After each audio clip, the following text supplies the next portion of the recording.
आम शहरी जीवन के बीच से गुजरने वाला यह नाला कूड़े कबाड़े गंदगी का एक सामान्य नाला नहीं है। दिल्ली यमुना नदी में गिरने वाले 16 बड़े नालों में एक यह ड्रेन नंबर 8 है।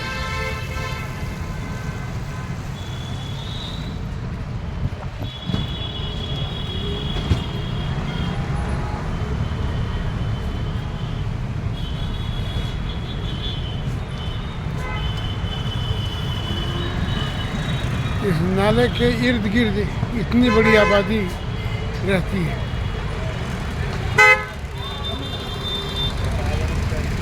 नाला पार करना इतना आसान भी नहीं है।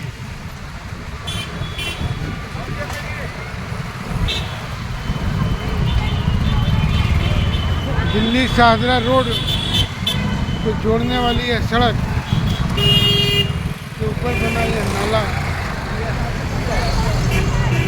यमुना नदी में गिरने वाले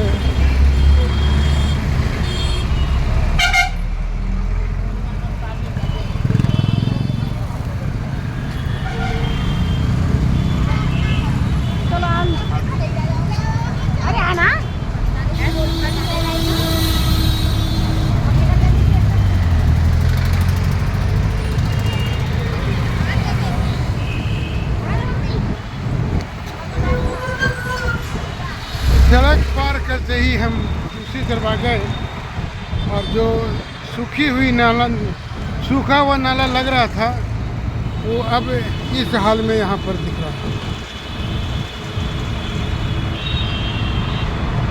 दूर से सूखा दिखने वाला नाला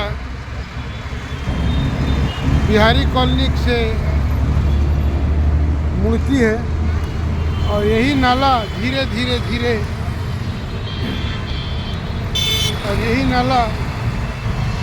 धीरे मयूर विहार फेज 2 होते हुए आगे तक जाती है। नाला के ऊपर बने इस पुल से नाला को देखना ज़्यादा अच्छा लगेगा।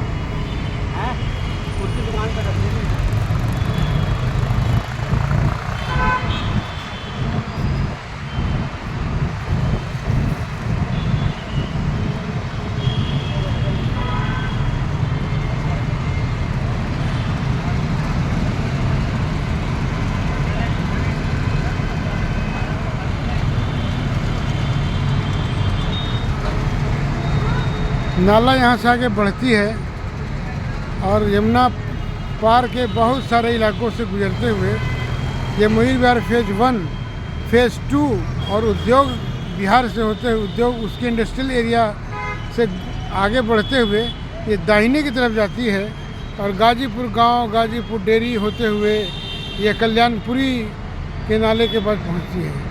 कल्याणपुरी के बाद यह कोंडली होते हुए आगे बढ़ते हुए यह धर्मशिला अस्पताल वसुंधरा इनक्लेव जाती है और आगे जाकर के ये दल्लूपुरा स्टॉप के पास से रुक जाती है। वहाँ सड़क क्रॉस करके यही नाला जाके यमुना में मिलती है। लोनी गाजियाबाद से शुरू से करावल नगर और भजनपुरा में प्रवेश करने वाला यह नहर दिल्ली में करीब 20 से 22 किलोमीटर की यात्रा तय करती है। रोज़ाना अपने साथ वो लाखों गैलन गंदा पानी लेकर के बहती है और इसके इर्द गिर्द में रहने वाली लाखों की आबादी इस पानी से को देखने के लिए अभिशप्त है। काले रंग का यह नहर एक तरह से कूड़े का नहर है, मलबे का नहर है। गर्मी के दिनों में इसमें इतनी बदबू हो जाती है कि आसपास में रहने वाले लोगों का जीना मुहाल हो जाता है। मगर इसे साफ़ करना भी ज़रूरी है, क्योंकि अगर इसे साफ़ नहीं करेंगे तो दिल्ली का गंदा पानी दिल्ली में ही रह जाएगा।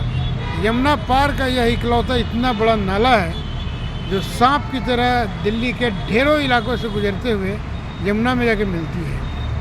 दिल्ली में मिलने के लिए यूँ तो 16 नाले हैं, जिसमें सबसे बड़ा नाला नजफगढ़ नाला है।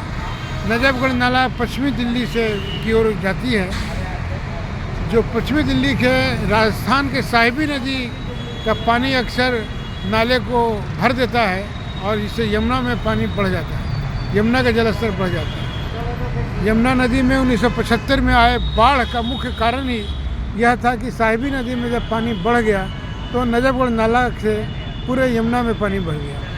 ये 16 नदी है, 16 नाले हैं जो दिल्ली की जीवन रेखा यमुना नदी को गंदा पानी सही, काला पानी ही सही जलमग्न रखती है। ये पानी को ही रिट्रीट करके कई इलाकों में भेजा जाता है और दिल्ली में कूड़ा करोड़ों गैलन पानी इन गंदे नालों के माध्यम से ही यमुना में गिरती है। गोमुख गंगोत्री से चलने वाली यमुना नदी दिल्ली आते आते पूरी तरह जलमग्न, काली और प्रदूषित हो जाती है, विषैली हो जाती है और दिल्ली से आगे बढ़ने के बाद कई जगह पर ये यमुना नदी आगे बढ़ती है और मथुरा तक उसे फिर रिट्रीट किया जाता है और वहाँ पर उसका जल स्तर कुछ सुधरता है। यमुना नदी वृंदावन मथुरा के पास ये नदी अगर ठीक रहती है तो आगे बढ़ते बढ़ते यह आगरा और कानपुर जाते जाते यह गंगा नदी पूरी तरह प्रदूषित विषैली जल हो जाती है। यमुना नदी में मिलने वाला यह यमुना पार का सबसे बड़ा नाला यहाँ की जीवन रेखा भी है और यहाँ के जीवन की सबसे बड़ी तकलीफ भी है, क्योंकि इस पानी से रोज़ाना लाखों लोगों को सामना करना पड़ता है। सुधार सफाई के नाम पर हमेशा कुछ न कुछ होते ही रहता है, इसके बावजूद इसके रंग में कहीं बदलाव नहीं आया।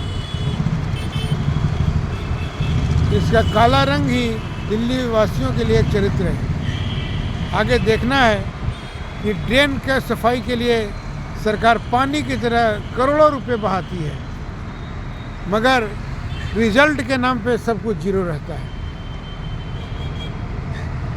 यमुना पार के लोग इसे अभिशप्त भी मानते हैं और अपने जीवन के लिए ज़रूरी भी मानते हैं। अगर ये नाला ना हो तो यमुना पार की ज़िंदगी कितनी कष्टप्रद रहेगी, यह समझने की बात है। हमारे घरों से निकलने वाले तमाम गंदा जल सब इसी नाले में मिलता है और यहाँ का जल बहते हुए यमुना नदी में जाता है और यमुना में ओखला में और भी कई प्लांट में इसे रिट्रीट करके फिर हमारे घरों में जलापूर्ति पेयजल के रूप में भेजा जाता है। मगर ट्रेन नंबर 8 की दशा दिशा को अब देख करके समझ गए होंगे कि यमुना की भले ही दिल्ली की जीवन रेखा हो, मगर इस जीवन रेखा के बदले में यहाँ के लोगों को कितना कुछ खर्च करना पड़ता है वह समझ से परे है। सादरा के ट्रेन नंबर 8 के पास से मैं आनंद।